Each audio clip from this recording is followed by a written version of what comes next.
आज आहे 15 एप्रिल 2025 आणि मी माझ्या शेतामध्ये आणि आणि या ठिकाणी मी महाराष्ट्रातल्या शेतकऱ्याला अंदाज देणार आहे. आज 15 एप्रिल आहे, तर शेतकऱ्याला सांगतो आणखीन 15, 16, 17 3 दिवस राज्यात ढगाळ वातावरण राहणार आहे.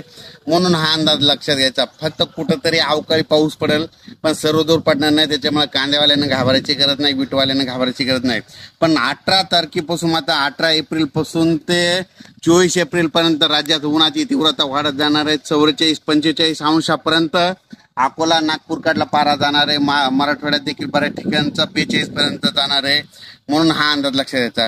राज्यात सांगायचं झालं तर 18 तारखेपासून उन्हाची तीव्रता वाढत जाणार आहे. म्हणून हा अंदाज लक्षात घ्यायचा. आणि हे अंदाज मी माझ्या शेताच्या या ठिकाणी नाला करत आहोत, म्हणजे एक नाला खोलीकरण करत आहोत. म्हणजे शेतातलं त्या नाल्यामध्ये पाणी जिरवायचं आणि तिचं पाणी विहिरीला पर्क्युलेशन होतंय, विहिरीचा पाण्याची पातळी वाढवते. म्हणून स्वतःहून करत आहे, कुठली शासनाची मदत नाही घेता स्वतःहून काम करत असं. खरं तर शासनानं सगळ्या शेतकऱ्याला असं करून द्यायला पाहिजे, पण देत नाही. म्हणून सगळं स्वतः करत आहे. आणि या ठिकाणी मी शेतकऱ्याला अंदाज देखील दिला. धन्यवाद. आणि हे पाहू शकतात, हे ऑपरेटर आहेत, हे संपूर्ण आमचं, हे आमचं स्वतःचं ट्रॅक्टर आहे, ते पण देखील आमचं स्वतःच आहे. आणि या ठिकाणी आम्ही काम चालू केलेलं. धन्यवाद. धन्यवाद. हे आहे माझ्या शेतामध्ये. धन्यवाद.